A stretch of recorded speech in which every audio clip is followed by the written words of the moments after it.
Olá pessoal, e eu queria fazer um vídeo para explicar para vocês o livro que eu estou escrevendo agora de introdução ao libertarianismo, a pré-venda dele já está aberta. Eu queria pegar algumas partezinhas dele com vocês para vocês entenderem o que está acontecendo e também para ouvir de vocês assim, o que está faltando, sabe?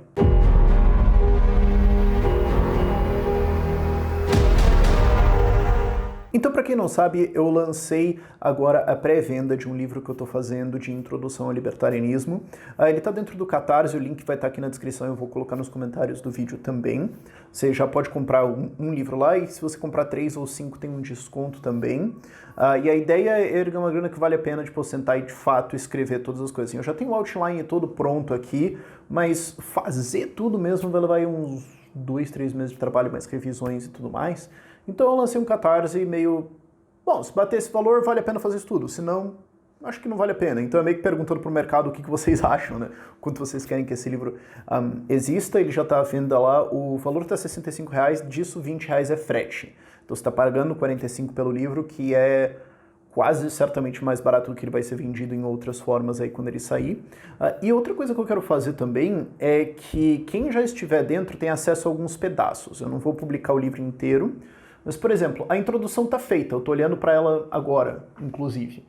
Talvez eu possa expandir algumas coisinhas, mas o conceito dela está feito, então assim, quem já entrar agora já pode ver, por exemplo, a introdução, pode ver o outline quando a gente vê isso mais feito. Outline é assim, a estrutura do livro, o que vai passar, os pontos e tudo mais, que é o que eu quero ver aqui com vocês.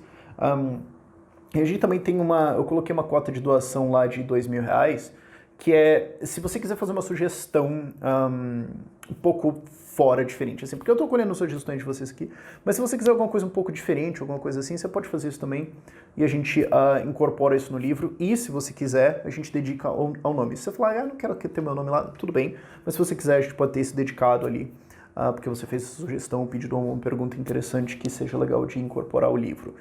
Mas enfim, já tá lá no Catarse, e também tem os slots patrocinadores, também empresas que queiram entrar lá, tá isso, mas depois eu entro no detalhe disso. Mas a ideia do livro aqui, eu já falei isso em alguns outros vídeos, mas eu quero ter esse vídeo isolado, assim, falando sobre isso, é que seja um livro para você que está entrando nesse mundo de liberdade, ou um livro para você que tem um amigo, um conhecido, um familiar, cremosa ali que está começando a ter uma conversa ali, mas tá meio sócio, esse aqui, né? É alguma coisa que você pode dar para essa pessoa e falar, mano, ó, abre os capítulos aí, abre o índice, olha os capítulos assim e vê o problema que você acha e lê isso aí. Sabe, não é um livro que você precisa ler de ponta a ponta, capa a capa, você pode ler pontos isolados, eu recomendo que você leia inteiro, mas você pode ler as coisas assim que são as suas dúvidas principais. É um livro que você pode dar para alguém que está chegando agora nessa história para ele se localizar bem e ter respostas boas e também ter dentro das respostas, dentro dos capítulos ali, indicações de leituras, de artigos, de livros e tudo mais que você pode progredir se você quiser. Então se alguém só quer entender assim, deixa eu só pegar o rolê aqui como é que é a ideia, você pode ver isso, mas você também pode usar ele, a ideia é para expandir ideias de leitura mais pra frente, então meio que uma rota. E por isso também o nome do livro ficou O Guia de Campo do Libertário, porque é um nome que algumas pessoas acham esquisito, mas a ideia é o seguinte, para mim, pelo menos, e eu vejo que vários de vocês ressoam com isso, se tornar um libertário foi uma jornada. Não foi assim um estudo de tipo, sentei e li um monte de coisa, mas, cara, eu preciso repensar algumas coisas da minha vida, talvez, de coisas que eu faço. Ou do que eu penso sobre as pessoas. Ou eu tô estudando algumas coisas, elas são incômodas. Onde que eu estudo mais sobre isso? Essas perguntas me incomodam. Então não é tanto quanto ler uma historinha ou alguma coisa assim, que é só tipo, conhecimento entra. Legal, ou fazer uma prova. Mas é mais, uou, tem coisas que eu preciso lidar aqui. E não só isso, mas agora eu preciso lidar com... Cara, o mundo é muito pior do que eu imaginava. Uou! Tem várias coisas que a gente poderia fazer aqui, mas na verdade não pode porque o Estado proíbe e eu tenho que lidar com isso agora. Ou, como é que eu vou falar com as outras pessoas sobre isso? Ou o que eu posso fazer sobre isso? A gente entende essas ideias, mas como que eu posso agir para mudar o mundo?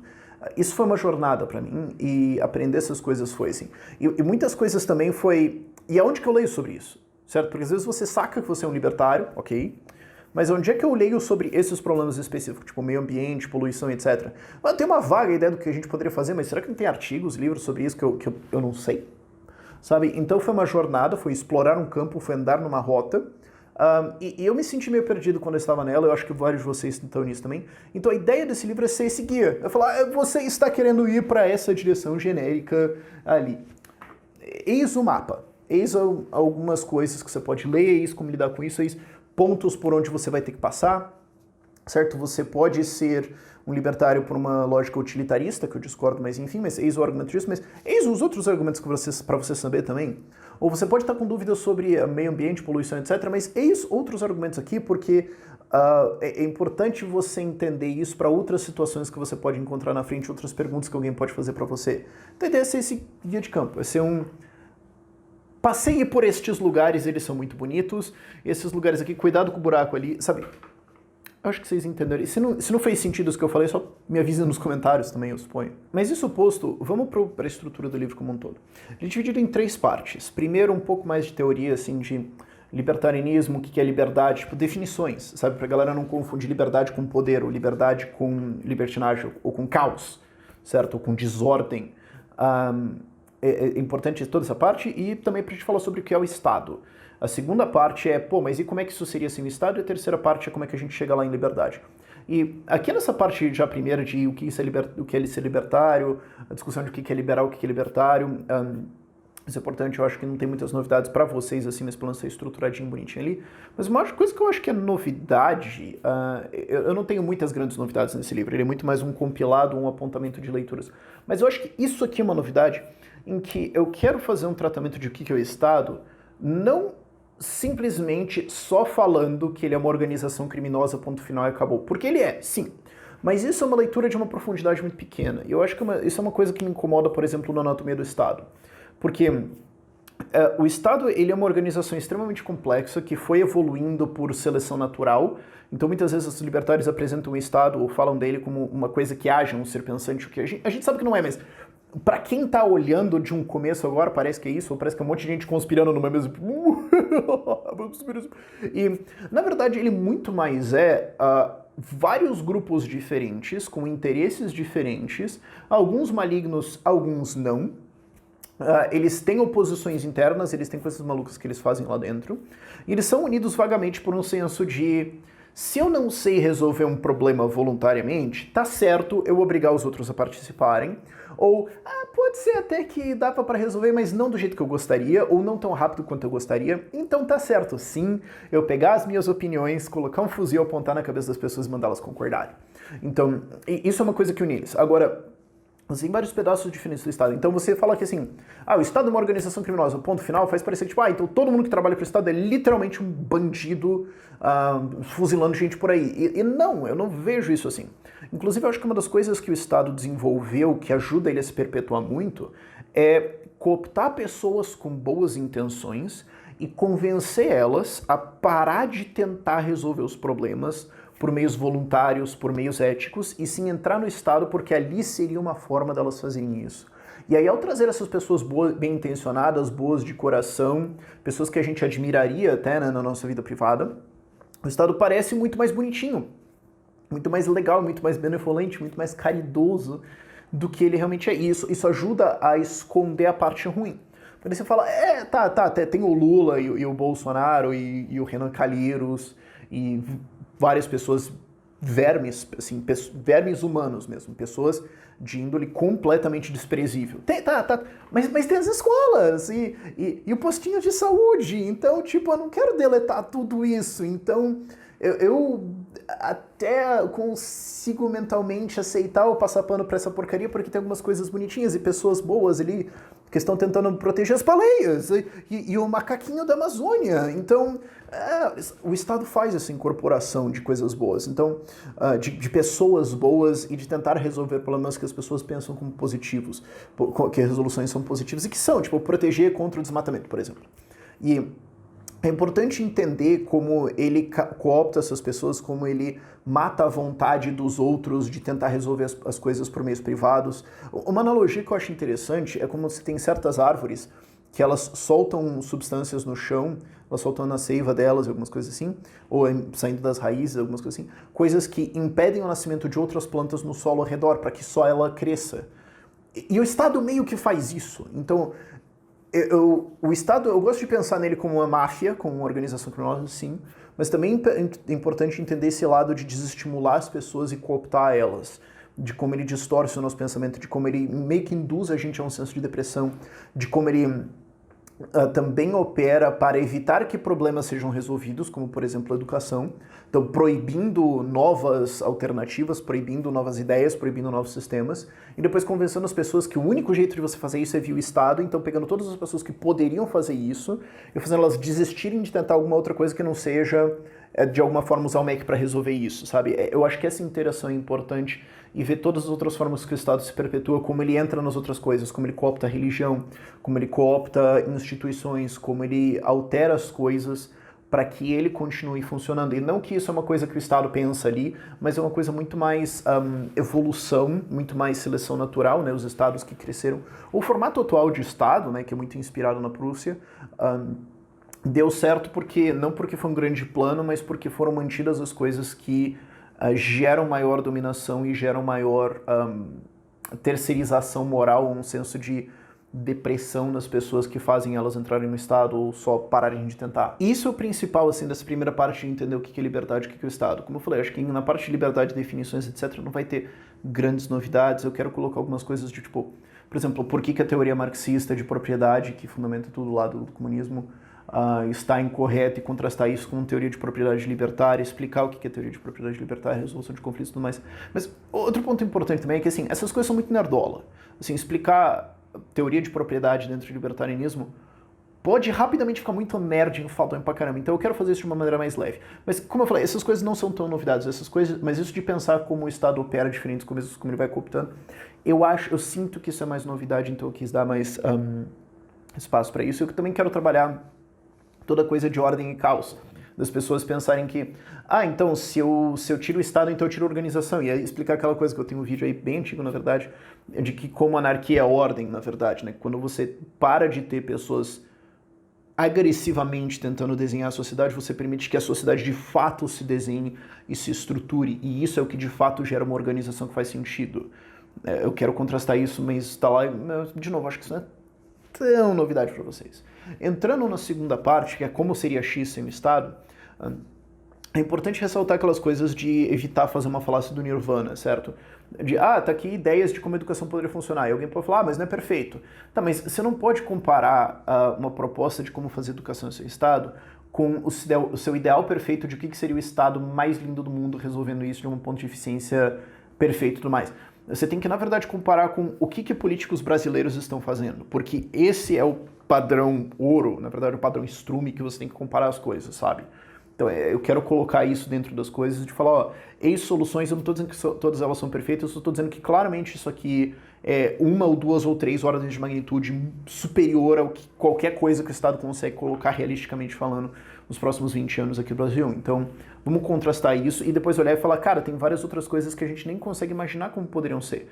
Mas é porque a gente está tão restrito na nossa imaginação, na nossa capacidade de criar, que essas soluções estão difíceis de visualizar, sabe? E daí a gente pode passar isso em saúde, em educação. Eu quero colocar as coisas sobre cidades privadas, porque eu acho que isso é uma coisa que não está tão discutida. Eu acho que o Titus Gebel trouxe isso muito no Free Private Cities. Mas fora ele e o Charter City Institutes e um pouco o Seasteading Institute, eu não vejo muitas discussões disso e eu sei que isso é muita novidade para vocês, então eu quero incorporar isso e como isso resolve problemas de segurança, de justiça, de meio ambiente. Eu quero também colocar algumas outras discussões que eu não vejo nos outros livros, tipo minorias ou problemas de violência doméstica, por exemplo, que são geralmente esquecidos. Eu quero incorporar isso também porque são coisas que fazem mais sentido no contexto brasileiro. E também ter uma área toda de a ideia de falhas de mercado e contrastar isso como, tá, mas peraí, também existem as falhas de Estado e se você quer que o Estado corrija falhas de mercado, para pensar que se o mercado falhou, na verdade quer dizer que os seres humanos falharam. Só que se seres humanos falharam no mercado onde eles são punidos pelos seus erros, por que você acha que uma organização que não é punida pelos seus erros vai consertar isso? Sendo que as duas são de seres humanos. E uma delas tem incentivo para dar certo, que é o setor privado, e a outra não. Então, vamos prestar atenção nisso, sabe? Eu quero abordar esses pontos.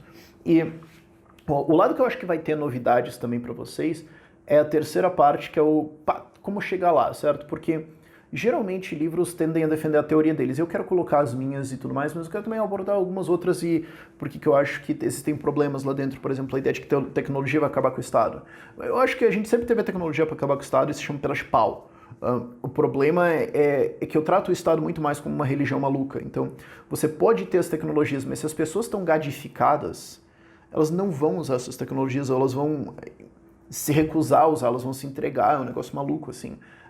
Eu falei isso no meu Instagram outro dia, eu falei, gente, se você dá uma escada para um prisioneiro que foi doutrinado a amar a prisão dele, ele não vai usar a escada para fugir, ele vai usar a escada para pintar a cadeia para ela ficar mais bonitinha para ele.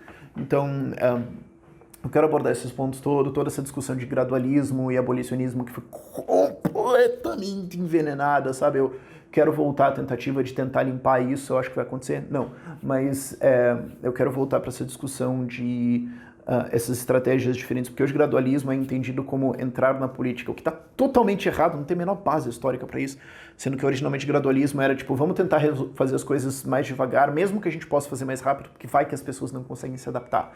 Esse é o sentido original. E alguém resolveu que, vamos ignorar isso tudo e falar que entrar na política. Eu não sei como isso aconteceu, mas eu acho engraçado. Mas eu quero abordar essas estratégias e mostrar, tipo, olha, a gente não sabe realmente qual delas vai funcionar, porque na verdade quase certamente vai ser uma combinação delas todas.